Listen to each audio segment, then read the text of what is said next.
नमस्कार. सगळं जग लॉकडाऊन आहे, सगळं बंद आहे आणि या बंद असलेल्या जगात आणखी एक नवी गोष्ट चालू झाली, ती म्हणजे समाज माध्यम.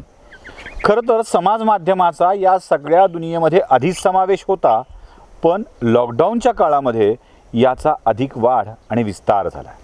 आता हेच समाज माध्यमं, हेच फेसबुक, हेच यूट्यूब, हेच ट्विटर आता मुख्य माध्यम म्हणून आपल्या सगळ्यांच्या समोर येत आहे. अनालायझरनीही हा प्रयोग केला, अर्थात हा पहिला नव्हता. याआधी खूप जणांनी प्रयोग केलेले आहेत आणि ते यशस्वी झालेले आहेत. अनालायझरनी देखील एक प्रयोग करण्याचं ठरवलं आणि निष्ठेनं मागच्या काही सव्वा वर्षामध्ये हे काम चालू ठेवलं. अनालायझरच्या जवळपास 900च्या आसपासची व्हिडिओ आता पडलेली आहेत आणि यात आपल्यासोबत जे नेहमी चर्चा करायला येतात ते श्रीकांत उमरीकर, ज्यांचे 100 व्हिडिओ आता पूर्ण होत आहेत. म्हणजे ते गप्पा मारणार आहेत तेव्हा त्यांचे 100 व्हिडिओ, हा 100वा व्हिडिओ असेल, 100 व्हिडिओ पूर्ण होत आहेत. या सगळ्या प्रकारामध्ये या समाज माध्यमांचं महत्त्व, सर पहिल्यांदा अभिनंदन. तुमचे 100 व्हिडिओ होत आहेत, सगळ्यांना काम सगळं करत राहणं ही गोष्ट खूप महत्त्वाची असते. बरोबर आहे. आता आमची अपेक्षा अशी आहे की हे समाज माध्यमाचं वाढतं महत्त्व या यूट्यूब आणि हे पुढे काय कशा स्वरूपामध्ये जाईल, हे कितपत आवश्यक आहे आणि याच्यामध्ये मुख्य प्रवाहातील माध्यमांना काय धक्का लागलेला आहे, या सगळ्या गोष्टी आपण शेअर कराव्यात. बिलकुल. पहिल्यांदा हा 100बद्दल आपलं मत काय आहे, कसं काय वाटतं आपल्याला की 100 व्हिडिओ सलग आपण केलेली आहेत, लोकांशी बोलताना त्यालाही भरभरून प्रतिसाद मिळालेला आहे. बरोबर. पहिला व्हिडिओ कोणता होता, काय झालं आहे? राहुल गांधींना 50 वर्ष पूर्ण झाले आणि त्या निमित्तानं त्याची पुरेशी दखल माध्यमात घेतल्या गेली नाही अशी एक तक्रार होती. आणि दुसरं एक मला असं वाटलं की सध्या लॉकडाऊनच्या काळामध्ये प्रस्थापित जी माध्यमं आहेत तर ती माध्यमं पुरेशी पोहोचत नाही आहेत. मग अशावेळी आपल्या हातामध्ये जे समाज माध्यम आहेत त्याच्यातून आपण काही देता येऊ शकेल का, म्हणून आपण जेव्हा पहिल्यांदा तो व्हिडिओ केला होता राहुल गांधी यांचे 50 वर्ष पूर्ण झाले म्हणून. आणि खरं तर त्या निमित्तानं काँग्रेसचीच चर्चा व्हायला हवी होती असं तर हे होतं. आणि त्याच्यानंतर मात्र मग नियमितपणे विशेषतः जे काही विषय ज्याच्यामध्ये प्रस्थापित माध्यमांवरती एक तर दखल घेतल्या जात नाही किंवा ते पुरेशी येत नाही आहेत, असं पण त्याच्यातला एक भाग होता. आणि अजून एक याच्यातला महत्त्वाचा मुद्दा म्हणजे सर्वसामान्य वाचकांना अगदी जवळचं वाटणारं असं हे माध्यम आहे, दर्शकांना, वाचकांना, प्रेक्षकांना. त्याच्यामुळे हे तर ते पण एक महत्त्व आहे आणि त्याला ज्या पद्धतीनं प्रतिसाद भेटला त्याच्यावरून हे पण एक सिद्ध झालं की लोकांना त्याच्याबद्दलची एक आस्था खूप मोठ्या प्रमाणात जाणवते आहे. खरं तर ही आस्था आता जबाबदारीमध्ये परावर्तित होते आहे. अनालायझर चालवणं आता हे काम नाही उरलेलं, ती एक जबाबदारी झालेली आहे. आणि ही जबाबदारी म्हणजे हौस, गरज ते जबाबदारी असा जो प्रवास आहे, या सगळ्या प्रवासाविषयी श्रीकांतजी आता आपल्याशी मुक्तपणे संवाद साधतील. 100वा व्हिडिओ मुद्दामच थोड्याशा वेगळ्या वातावरणात आम्ही करतो आहोत. प्रस्थापित माध्यमांचं जे साचलेपण होतं ते तोडून समाज माध्यमं पुढे आले. समाज माध्यमातून वेगवेगळे प्रवाह खळाळताना आपल्याला दिसायला लागले. त्यामुळे आम्ही पण हा निर्णय घेतला की हा 100वा व्हिडिओ करत असताना, ह्या समाज माध्यमांचं महत्त्व अधोरेखित करत असताना आपण हे थोडंसं वेगळ्या वातावरणामध्ये हा व्हिडिओ करूयात. माझ्या पाठीशी आणि अवतीभोवती दिसतं आहे ते चिंचेचं बन आहे. उदय देवळानकर हे आमचे शेती विषयातले जे तज्ज्ञ मित्र आहेत त्यांनी हा त्यांच्या गावाकडं देवळाण्याला प्रयोग केलेला आहे. समाज माध्यमाचं महत्त्व सांगत असताना मला हा मुद्दा प्रामुख्याने सांगायचा आहे. यामध्ये 2 महत्त्वाचे घटक आहेत. एक तर कुठलाही माणूस कुणालाही व्यक्त व्हायचं आहे त्याच्यासाठी हे माध्यम अतिशय पोषक असं आहे. यापूर्वीची माध्यमं ज्याला आपण छापील म्हणतो किंवा इलेक्ट्रॉनिक्स मीडिया म्हणजे प्रिंट मीडिया आणि इलेक्ट्रॉनिक्स मीडिया, ही जी प्रस्थापित माध्यमं होती त्यांच्यावरती काही ठराविक लोकांचीच मक्तेदारी होती. ती मोडून कुठल्याही सामान्य माणसाला काही व्यक्त करायचं असेल तर त्याच्यामध्ये संधी नव्हती. पण समाज माध्यमामध्ये मात्र सगळ्यांना संधी उपलब्ध आहे. त्या अर्थाने माध्यमातली लोकशाही खऱ्या अर्थाने समाज माध्यमावर तुम्हाला दिसून येईल. सगळ्यांना व्यक्त होता येतं, सगळ्यांना त्यांचं मत मांडता येतं.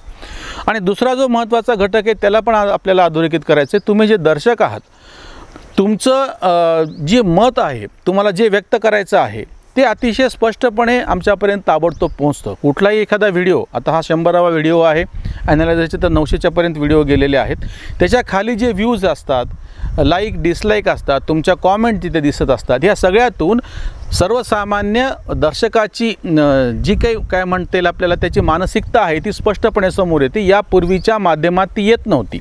यापूर्वी 50वा जो आपण व्हिडिओ केला होता त्याच्यामध्ये पण हा मुद्दा आवर्जून घेतलेला होता की वर्तमानपत्राचे जे खपाचे आकडे असायचे ABCचे, त्याच्यामध्ये केलेला गोंधळ असो किंवा त्याच्यामधला वेगळ्या पद्धतीचा भ्रष्टाचार असो किंवा लपवाछपवी असो, तसंच इलेक्ट्रॉनिक्स माध्यमामध्ये TRPचे आकडे असायचे.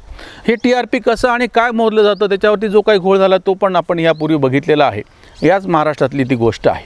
पण त्याच्या नेमकं उलट ह्या समाज माध्यमावर मात्र व्ह्यूज, लाईक, डिसलाईक असो किंवा कॉमेंट असो हे सगळंच तुमच्या समोर आहे आणि कुणालाही ते पाहता येऊ शकतं आणि त्याच्यावरून जे कुठला एखादा विषय आहे त्याला किती लोकांनी त्याच्या पाठीशी उभं राहिलेले आहेत किंवा लोकांचं मत काय आहे ते स्पष्टपणे समोर येतं आहे. अजून एक गोष्ट याच्यामध्ये होती आहे की सर्वसामान्य दर्शकाला हे माध्यम जवळचं वाटतं आहे. म्हणजे जे मोठ्या मोठ्या माध्यमांमध्ये जे एक औपचारिक स्वरूप असतं सगळं, त्यांची जी यंत्रणा असते, ज्या पद्धतीनं ते काम करत असतात, त्याच्यापेक्षा समाज माध्यमं ही एक सोपी गोष्ट आहे. म्हणजे दर्शकालासुद्धा जेव्हा त्यांना काहीतरी कॉमेंट तुम्ही आमच्यापर्यंत पोहोचवता ती खाली उमटती आणि त्याची दखल घेतल्या जाते किंवा दुसरा पाहणारा दर्शक पण त्याच्याखाली आपली काहीतरी आपलं मत नोंदवतो, ते खोडून काढतो किंवा त्याला पाठिंबा देतो. इतकंच नाही, जेव्हा केव्हा आम्ही वेगवेगळे विषय तुमच्यासमोर घेऊन येतो त्याच्यावरती सूचना करण्यासाठी त्या समोरच्या दर्शकांनासुद्धा असं वाटतं की हे कोणीतरी आपल्या जवळचे लोक आहेत, आपण यांना काहीतरी सांगू शकतो आणि सांगितल्यानंतर त्याची दखल घेतल्या जाईल. यापूर्वीचा जो आम्ही व्हिडिओ केला होता कुमार केतकरांचा, त्याच्यामध्ये एक मुद्दा राहून गेलेला होता की काँग्रेसचे पंतप्रधान, त्याच्यामध्ये कुमार केतकरांनी जसं मांडलं होतं की इंदिरा गांधी आणि राजीव गांधींची हत्या म्हणजे कसं आंतरराष्ट्रीय कटेन, त्याच्यावर मी बोलत होतो. सोमन वहिनी म्हणून जे आमच्या ओळखीच्या आहेत आणि आमच्या ॲनालायझरच्या नियमित अशा त्या दर्शक आहेत, त्यांनी एक मुद्दा माझ्या नंतर लक्षात आणून दिला की तुम्ही लालबहादूर शास्त्रींचा उल्लेख का नाही केला. शास्त्रींचा मृत्यू हा पण एक आंतरराष्ट्रीय कट होता आणि कुमार केतकर त्याचा मात्र उल्लेख करत नाहीत. म्हणजे ते काँग्रेसपेक्षा गांधी घराण्याशी कसे जोडलेले आहेत. वसंत पटवर्धन म्हणून एक वाचक दर्शक आहेत, त्यांनी पण अशी कॉमेंटमध्ये हा उल्लेख केला होता. म्हणजे इतक्या बारकाईनं समोरचा दर्शक हा पाहत असतो आणि त्याहीपेक्षा आपलं मत व्यक्त करत असतो. जुन्या माध्यमामध्ये तुम्ही वर्तमानपत्राला पत्र लिहिलं, मग ते पत्र त्यांच्याकडे पोहोचलं आणि मग ते छापून आलं, याला वेळ लागायचा. किंवा इलेक्ट्रॉनिक्स ह्याच्यामध्ये तुमचं जे मत आहे ते त्याच्यामधून प्रकट व्हायला वेळ लागायचा किंवा यायचंच नाही समोर. पण ह्या माध्यमात मात्र तसं होत नाही. अजून एक ह्याच्यातली महत्त्वाची गोष्ट अशी आहे, ह्या माध्यमाला म्हणजे तुम्ही समजा हे 8, 10, 15 मिनटाचे 20 मिनटाचे व्हिडिओ केव्हाही बघू शकता, त्याच वेळेला बघायला पाहिजे असं नाही. इतकंच नाही, काही वेळा असं होतं की ज्याला आपण माउथ पब्लिसिटी म्हणतो, मौखिक प्रसिद्धी. म्हणजे एकदा व्हिडिओ टाकल्याच्या नंतर काही दिवस गेले आणि परत एकदा तो विषय जर समोर आला तर जुना व्हिडिओ काढून परत पाहायला जातो. आम्ही ॲनालायझरचा अनुभव तर असा सांगतो की रोज आम्हाला जेवढे व्ह्यूज मिळतात त्याच्यामधले जवळपास अर्धे व्ह्यूज हे जुन्या व्हिडिओचे आहेत. म्हणजे आज समजा 1 लाख व्ह्यूज ह्या ॲनालायझरच्या व्हिडिओचे पाहायला गेले असेल तर ह्याच्यामधले 50-60 हजाराच्या जर आजचे असेल तर तितकेच जवळपास 50-1 हजार व्ह्यूज हे आधीच्या कुठल्या तरी व्हिडिओचे लोकांनी पाहिलेले आहेत. आणि ही या माध्यमाची ताकद आहे. आणि सहजपणे एका ठिकाणाहून दुसऱ्या ठिकाणी पोहोचवणे. म्हणजे जर कोणाला व्हिडिओ आवडला, जसं वर्तमानपत्रातली एखादी बातमी आहे, आपण दुसऱ्याला सांगायला जातो तेव्हा ती बातमी आपल्याला पाठवता येत नाही. पण आता नवीन याच्यामध्ये तीच बातमी हे सोशल माध्यमं, अगदी वर्तमानपत्रातली बातमी, इलेक्ट्रॉनिक्स TV चॅनलवरच्या काही संदर्भसुद्धा आणि ह्याच्यावरचे व्हिडिओसुद्धा हे सगळे एकमेकांना व्हॉट्सअपवरून, फेसबुकवरून शेअर करणे ह्याच्यातून पाठवू शकतात. आणि त्याच्यामुळे आदानप्रदान ही जी एक मोठी गोष्ट होती प्रस्थापित माध्यमांवरती येत नव्हती, ती आता सर्वसामान्य लोकांना एखादी गोष्ट भावली आहे आणि त्याला असं वाटतं की हे आपल्या अशाच पद्धतीच्या ज्याला आवडू शकेल अशा माणसापर्यंत आपण ते पोहोचावं, त्याच्यापर्यंत तो मेसेज तातडीनं पोहोचू शकतो. एक जो शेवटचा मुद्दा आहे समाज माध्यमांच्या बाबतीमध्ये, आता समाज माध्यमांची जबाबदारी वाढली आहे. सुशील कुलकर्णींनी सुरुवातीला जी अपेक्षा व्यक्त केली की हे फक्त काम नाही, आता ही जबाबदारी आहे. लॉकडाऊनमुळे काही अडचणी होत्या, जेव्हा लॉकडाऊन उठेल तेव्हा ह्या माध्यमांमधलं तांत्रिकता अजून दुरुस्त करणे. जसं आम्ही काही व्हिडिओमध्ये जेव्हा टेबल म्हणजे तक्ते वापरले होते आणि ते लोकांना आवडले, पण लोकांनी त्याच्यातल्या चुका पण दाखवून दिल्या की आकडा तिथं एक दिलेला आहे, तुम्ही वाचताना कशा चूक करताहेत. किंवा विशेषतः दशक, सहस्त्र ही स्थानं आपण कॉमा देऊन ज्या पद्धतीनं हे करतो तशी स्पष्टपणे समोर आली पाहिजे. ह्या सगळ्या लोक अपेक्षा व्यक्त करतात. आणि अजून एक लोकांची जी अपेक्षा आहे की चालू घडामोडींचं व्यवस्थित शांतपणे ज्ञान तुम्ही आमच्यापर्यंत, माहिती आमच्यापर्यंत तुम्ही आणून पोहोचवा, जी इंग्रजीमध्ये तर चांगल्या प्रमाणामध्ये उपलब्ध आहे, हिंदीमध्ये सुद्धा उपलब्ध आहे, पण मराठीमध्ये अशा पद्धतीची चालू घडामोडीवरची माहिती जर कोणी समोर देत असेल तर त्याला लोक पाहण्यास तयार आहेत. दर्शकांसाठी एक शेवटची विनंती, तुमच्या अपेक्षा जरूर कळवा. आम्ही कॉमेंट्स तर नेहमीसाठीच खुले ठेवलेले आहेत, कॉमेंट्स बंद केलेले नाहीत. सगळ्या पद्धतीच्या टीकेचं स्वागत आहे.